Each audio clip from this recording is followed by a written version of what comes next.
Your top stories this evening, sponsored by Courts, bringing value home. Soldiers voted without coercion, says Brigadier Khan. 3,106 soldiers eligible to vote. Police officers cast their ballots. Commissioner of Police reports seamless voting process. Disciplined forces votes are counted on elections day. Process of sorting to commence shortly.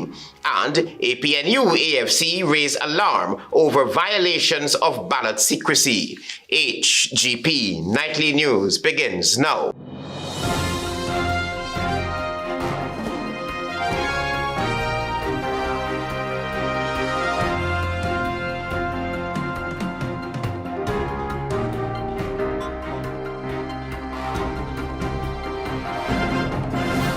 Good evening to our viewers here in Guyana and online. I'm Travis Chase with the Friday, August 22nd edition of the HGP Nightly News. Here's what you need to know this evening. No hiccups were reported over at the Guyana Defense Force as the country's servicemen voted on Friday. You'll have more details in this report. 3,106 ranks of the Guyana Defense Force were expected to have cast their ballots as members of the disciplined forces voted on Friday ahead of the September 1, 2025 general and regional elections. Chief of Defense Staff of the Guyana Defense Force, Brigadier Omar Khan, was first in line to cast his ballot. He was asked whether his ranks were allowed to freely express their constitutional right or whether the army has been pushing a particular party's agenda. There's no particular agenda. Every day, every officer and rank gets up, put on their boots and clothes, and ready to serve the people of Guyana. Every soldier has a right to exercise their vote as they see fit. There's no coercion, there's no influence, and all the soldiers that are here are doing just that, and across the force, and across the country. He was also asked about what plans the Army has for those ranks who were not able to vote on Friday. Yes, so we have a number of officers who are overseas, courses, etc., and they will be allowed to vote on the 1st of September. And that's through the consulate, or? Some are returning to Guyana, some are out, and those who can be afforded to vote overseas will be allowed to. He said the ranks who are eligible to vote will certainly remember Brigadier Retired Gary Beaton, Colonel Michael Shahood, Lieutenant Colonel Michael Charles, Lieutenant Colonel Sean Welcome, and Staff Sergeant Jason Khan, all of whom died in a helicopter crash. Well, certainly, a death always impacts in many ways. And what we have today is those who will remember them and vote in their service, in the name of their service, and what they would have done for Guyana.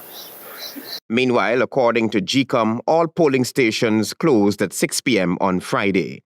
Travis Chase, HGP Nightly News. Approximately 6,909 police officers were expected to cast their ballots on Friday. Nightly News took its cameras when polls opened at police officers Messy-Vlery, and based on reports, the process was seamless. Antonio Day will tell you more. Today is a significant day for members of the disciplined services as they determine who will lead the next government. Commissioner of Police Clifton HICKEN related to the press that based on his observations, the voting process was seamless. The process in terms of GCOM, I think based on whatever I've observed just now, there are time and everything is going smooth. Mr. HICKEN explained that part of his agenda was to visit other central police stations in the capital city to watch the voting process. Deputy Chief Elections Officer Anil Gidding said that apart from some political parties not issuing their accreditation letters to their respective polling agents, the voting process thus far was seamless for policemen and women. I don't have any major issue that hampered the opening of polls at all the locations across the spectrum. We have those aircraft movements that should be well underway from Ogle going to Region 8, Region 9, and so on. So I think for now I haven't received any untoward information that has been affecting polls. Moreover, Head of State Irfan Ali visited the location and offered these remarks. I was just paying attention to the process, listening to the announcements, listening to the presiding officers and so on calling out with ID number, looking at people using the folio. Crime Chief Wendell Blanham also was present at the annex and also concurred that the voting process was seamless. Other members of the police force were also seen exercising their constitutional rights of voting at the Eve Leary location. I am Antonio D reporting for the HGP 90 News from the Ghana Police Force Training Academy. You will hear in this story how exactly the votes for the disciplined forces are counted and when. Public Relations Officer of the Ghana Elections Commission, Yolanda Ward, explained in detail how exactly the ballots for the members of the disciplined forces are counted. When they are finished voting and they return with that ballot, it does not contain their name. But of course, at the region and so on, where we will have to now, at the end of today's procedure, sort all those ballots cast by the respective regions where those ranks are registered to vote. And then we will have to do intermixing on election day. The senior GCOM functionary explained that before those ballots are intermixed, there is a legal process that was followed. In preparation for discipline services balloting day, when the ballots arrived, we engage in a process of extraction of the requisite amount of ballots, being 10,481, because those are the number of ranks that we expect to be voting today across the respective discipline forces. Ward said that the extraction process will be witnessed by agents of each political party. We went through a process of enveloping those ballots for the respective ranks. 2 envelopes provided, one a smaller envelope contained in a larger envelope. And so the ranks have went through a process with adequate information as to how they use that ballot and replace it in an envelope that doesn't carry their name. The outer envelope will have their name for issuance purposes. She also explained what happens at the close of poll for the disciplined forces. So at the close of poll today, which is 6 p.m. as the law provides for, when those ballots are returned to our headquarters, we will commence the process of sorting in the presence of agents so that we now group all those ballots into the respective districts where the ranks are registered to vote. Because where they currently reside is not ideally where they're currently working. It's not where they are registered to vote. 10,481 members of the disciplined services are eligible to vote. They include 6,909 members of the Ghana Police Force, 3,106 from the Ghana Defense Force, and 466 prison service employees. Travis Chase, HGP Nightly News. You're watching the HGP Nightly News. Stay with us. There is more news ahead. Thanks for staying tuned with the HGP Nightly News. With ballots already cast by members of the disciplined services, fresh concerns are surfacing. Despite GCOM's ban on cell phones inside polling stations, alleged photographs of ballots have appeared on social media, raising questions about voter secrecy and compliance with election rules. Find out more from Tiana Cole. Days after the Ghana Elections Commission, GCOM formally announced a comprehensive ban on the use of cell phones inside polling stations. Some voters who cast their ballots during Friday's disciplined services voting photographed their marked ballots. Images circulating on social media mere hours after polls opened, showing how they voted. A leader of a Partnership for National Unity, APNU, Aubrey Norton, on Friday, described this as a violation of the law, noting that there have already been instances where persons photographed their ballots. Because once you have the box like that, people could still find other means of doing irregularities. And as we pursue free and fair elections, we want to see this done properly. Norton added that he has instructed his agents not to encourage any voting if they cannot clearly observe the individual entering the polling booth. Have to scrutinize these elections and ensure that we keep them in check. We're not going to be able to deal with everyone, but we're going to stop the widespread rigging. Meanwhile, Alliance for Change AFC Chairman David Patterson also raised alarm during a press conference on Friday.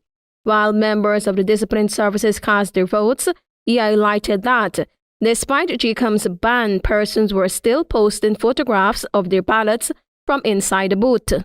So obviously, the GCOM will have to tighten up on that regulation about no cameras in polling stations and the secrecy of your ballot.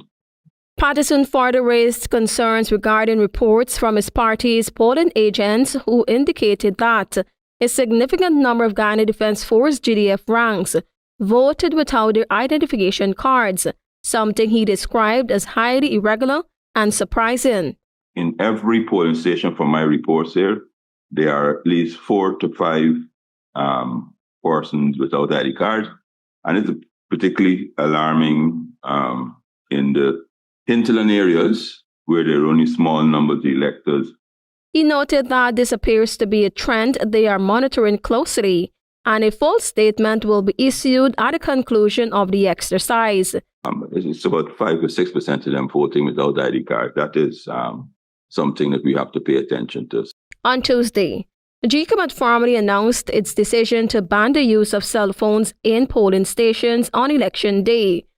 The Election Commission explained that the measures was intended to protect the sanctity and secrecy of the ballots, while also preventing vote selling schemes linked to ballot photography. Tianako reporting for the HGP 93 News. Presidential candidates on Friday made their rounds at polling stations as the discipline services cast their ballots ahead of the general and regional elections. Jada June will tell you more. Presidential candidates contesting the 2025 elections were present at Eve Leary on one of the several polling stations to observe the discipline services cast their ballots on Friday. Among parties represented were President Irfan Ali for the ruling party, Aubrey Norton for the A Partnership for National Unity APNU, Nigel Hughes for the Alliance for Change, Amanza Walton Desir from the Forward Guyana Movement FGM, and Azuddin Mohammed from the We Invest in Nationhood WIN party. President Irfan Ali, after observing the process, said the exercise was going smoothly with the observers and party agents being efficient. This morning, the opening of polls, of course, the Zoshi would have had a report on the opening of polls and things would have gone smoothly so far. And we are expecting it to stay this way. Presidential candidate Amanza Walton Desir gave this assessment of the process. It's relatively quiet. There are 2 stations that are not as heavily trafficked as the first. Things seem to be going in order. We didn't receive any major complaints or any such thing. So. We Invest in Nationhood WIN's presidential candidate, Azuddin Mohammed, who was joined by members of his party, including its general secretary, visited several polling stations where members of the discipline services cast their ballots. AFC's presidential candidate Nigel Hughes and teams visited ranks at Camp Stevenson's in Tamari to observe the process. Meanwhile, presidential candidate for the A Partnership for National Unity APNU, Aubrey Norton, also spoke to the media after observing the voting process at Eve Leary. We are looking to have a situation where there's free and fair elections. However, Mr. Norton raised some concerns, particularly with the presence of the head of the Guyana Police Force at polling places. According to him, this is in contravention to established electoral principles and could amount to intimidation. I heard that HICKEN and company walking around to polling stations, which is not a legal practice. You'll have to address that because you can't be the commissioner of police and the head of the army and walking around. In fact, that is, in some regard, using your authority to kind of pressure people. Despite his concerns, the APNU leader expressed confidence in winning the elections and highlighted further that officers in uniform should not be placed under such undue pressure. Policemen and so should be allowed to vote without any of the senior persons being around. More than 10,000 members of the discipline services were eligible to vote during the 2025 elections. Jada June reporting for HGP Nightly News. Forward Guyana Movement's contract with the people has rejected the politics of division and exclusion that have long held the nation back. The party believes every Guyanese deserves a political system that reflects a rich diversity, values every voice and leaves no one behind. Marvin Cato has more. The Forward Guyana Movement FGM Coalition is committed to ending winner-takes-all politics, focusing on shared power and real representation. In this regard, they see constitutional reform as critical to the new governance structure of Guyana. The party is willing to pursue bold reforms to replace the winner-takes-all model with a system of shared power, ensuring all major groups have a real seat at the table and can shape our future together. This is according to FGM's presidential candidate, Amanza Walton Desir. There's nothing there that you have described that will not be fixed if we fix this winner-takes-all system. If we fix this system where 51% of the vote doesn't have 100% of the say, that is the problem. The party believes that real representation and voter choice expand democratic options so voters can act on conscience, not fear or tribal loyalty, with more choices and stronger safeguards for minority and independent voices. Professional elections management, reforming the Guyana Elections Commission into a truly independent technical body and removing partisan influence to guarantee fair, credible elections for all. In another area, protecting the integrity of the vote, implement rigorous controls to prevent voting abuse, including ineligible voting by foreigners and misuse of outdated Commonwealth reciprocity, so only citizens determine their destiny. Outlawing intimidation and protecting political rights. In this regard, no citizen should ever face threats, punishment, or discrimination for exercising their voting rights. Participation as candidates and or election or democratic rights, Forward Guyana Movement will make such conduct illegal, investigate all credible reports, and hold perpetrators fully accountable. This is Marvin Cato reporting for HGP Nightly News. Thank you, Marvin. Stay with us. There is more news ahead. Thanks for staying with us here in the HGP Nightly News.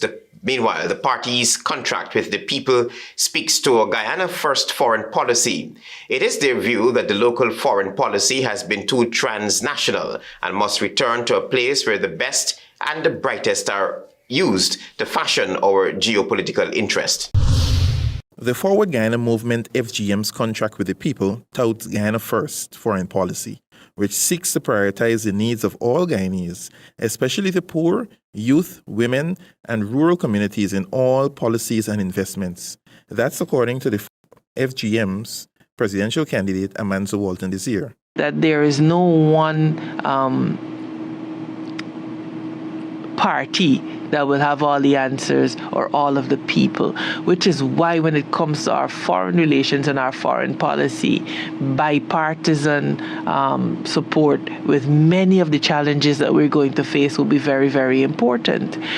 Due to Guyana's newfound oil wealth, Walton Desir asserts that all hands-on-deck approach to our foreign policy is critical. Geopolitical winds that are converging on our shores will require the best and brightest that we have to offer across political lines. The coalition also believes it is important to maintain international relationships consistent with Guyana's legacy, regional historical partners, including CARICOM, the United States, the United Kingdom, Canada, Europe, and enjoy expanded relationships with Brazil, the African countries, China, India, and Latin America. As the leader in CARICOM, certainly we are now positioned from a economics perspective to play a greater leading role in CARICOM. The Forward Guyana Movement's contract with the people has been heavy on bipartisanship and power sharing in the interest of Guyanese people. This is Marvin Cato reporting for HGP Nightly News. The government of Guyana has issued a strong statement addressing the growing threat posed by transnational organized crime and narco-terrorism, warning of its severe implications for peace, democracy, and development across the region. J. DeJune reports. On Friday, August 22, 2025, the government of Guyana expressed grave concern over the escalating dangers of transnational organized crime. These transnational activities have been linked to criminal networks such as the Venezuela's Cartel de los Soles, which has been designated a terrorist organization by several countries in the region. In a strongly worded statement, the government underscored that such networks have the potential to undermine democratic institutions, weaken the rule of law, and destabilize development. It also poses a direct threat to human dignity and regional peace, the government asserts. Reaffirming its commitment to international cooperation, the government emphasized the urgent need for collaborative and integrated action at the national, regional, hemispheric, and global levels.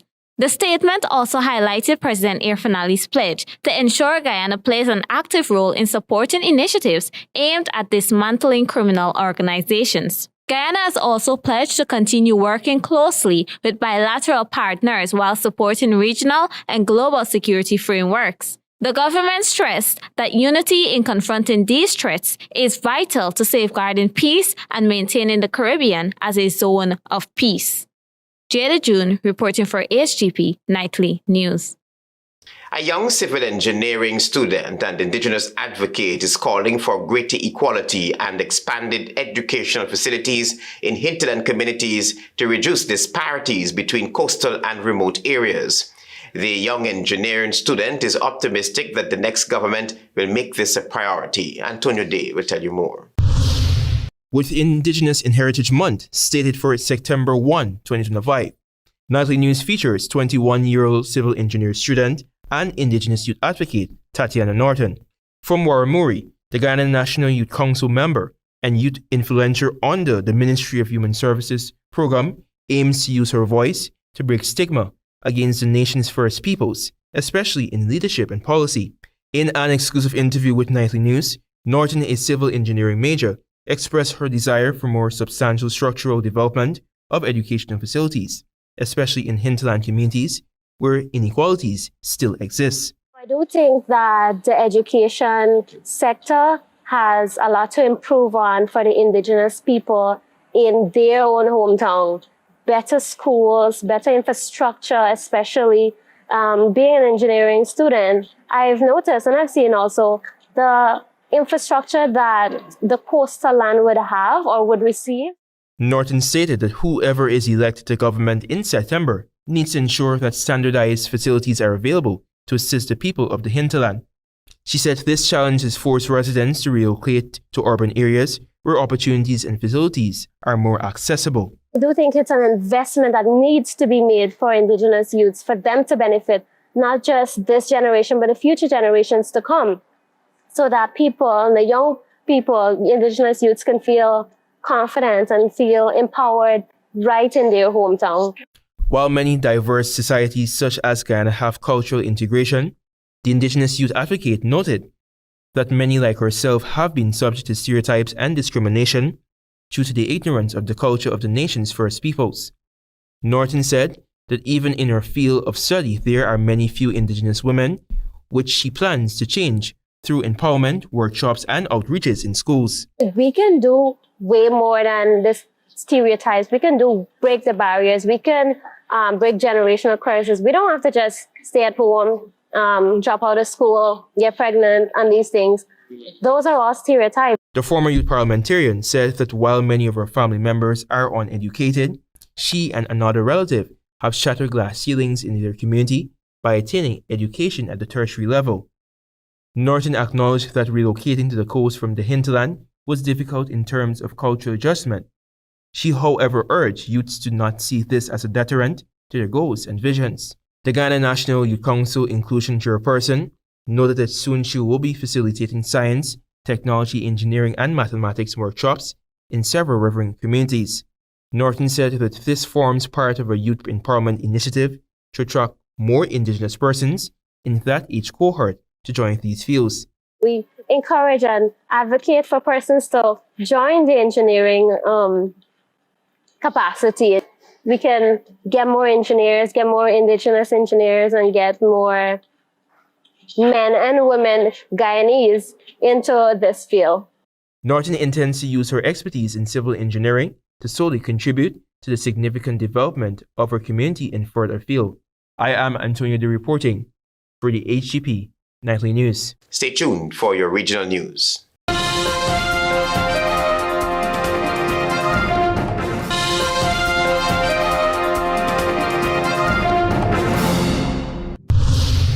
Good evening and welcome to Friday's edition of the Regional News. I am Antonio Day. We begin with news in the region. The CARICOM private sector organization warns that the U.S. decision to increase Trinidad and Tobago's reciprocal tariff rate from 10% to 15% could severely impact the economy, already the most exposed within the CARICOM.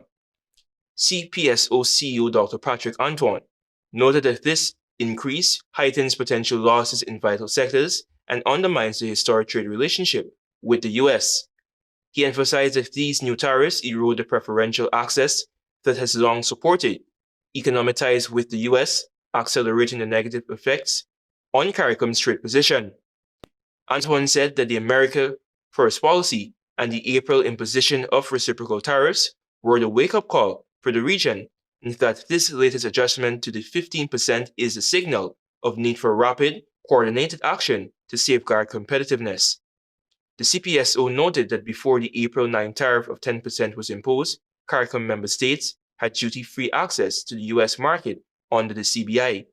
Following this 15% tariff, which took effect on August 7, shortly after Trinidad and Tobago was assigned the 10% baseline rate as part of the America First trade policy. CPSO projects potential annual export revenue losses for Trinidad and Tobago to reach $291.9 million, increased from $194.6 million under the previous rate.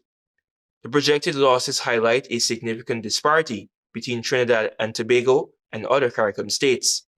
Over 2/3 of these estimated losses are expected in the base metals sector and chemicals, with the base metals largely consisting of various iron and steel products used in the U.S. construction, automotive, and manufacturing industries.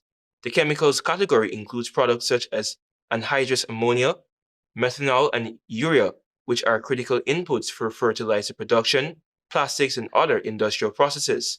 The CPSO said that together these exports from Trinidad and Tobago anchor the country's industrial capacity and also feed into U.S. supply chains that rely on competitively priced raw materials. The CPSO stated that the additional 5% compounded onto the 10% announced in April will significantly challenge the export competitiveness and foreign exchange earnings of many micro and small exporters in Trinidad and Tobago.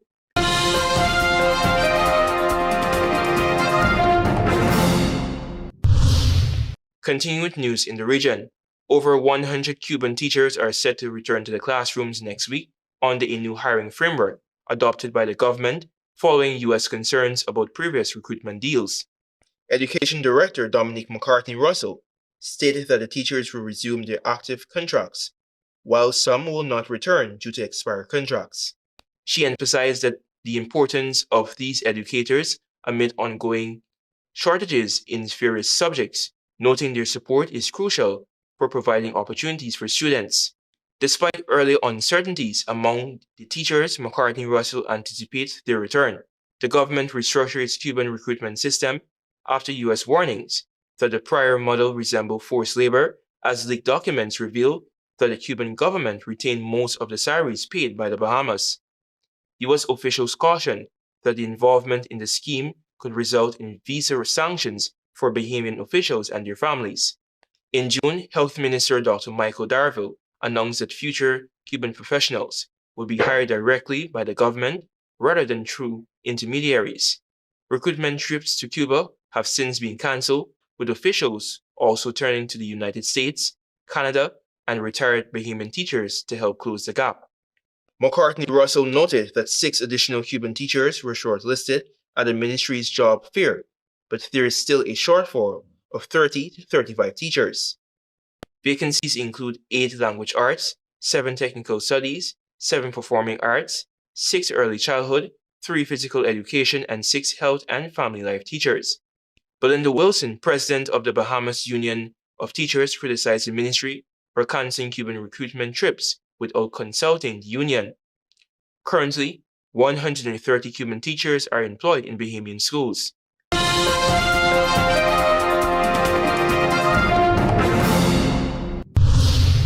And finally, with some international news, the Trump administration announced on Thursday that it is reviewing the immigration status of more than 55 million people who hold valid U.S. visas for any potential violations that could lead to deportation, part of a growing crackdown on foreigners permitted to be in the United States. In a written answer to a question from the Associated Press, the State Department said that all U.S. visa holders, which can include tourists from many countries, are subject to continuous vetting, with an eye toward any indication they could be ineligible for permission to enter or stay in the United States. If such information is found, the visa will be revoked, and if the visa holder is in the United States, they will be subject to deportation. Since President Trump took office, his administration has prioritized deporting migrants illegally in the U.S. and holders of student and visitor exchange visas. The State Department's new language indicates that the vetting process is more extensive and could lead to abrupt revocation of permissions for those originally approved to be in the U.S. Thank you for watching. I am Antonio Day. Do have a great weekend and be safe. Goodbye for now.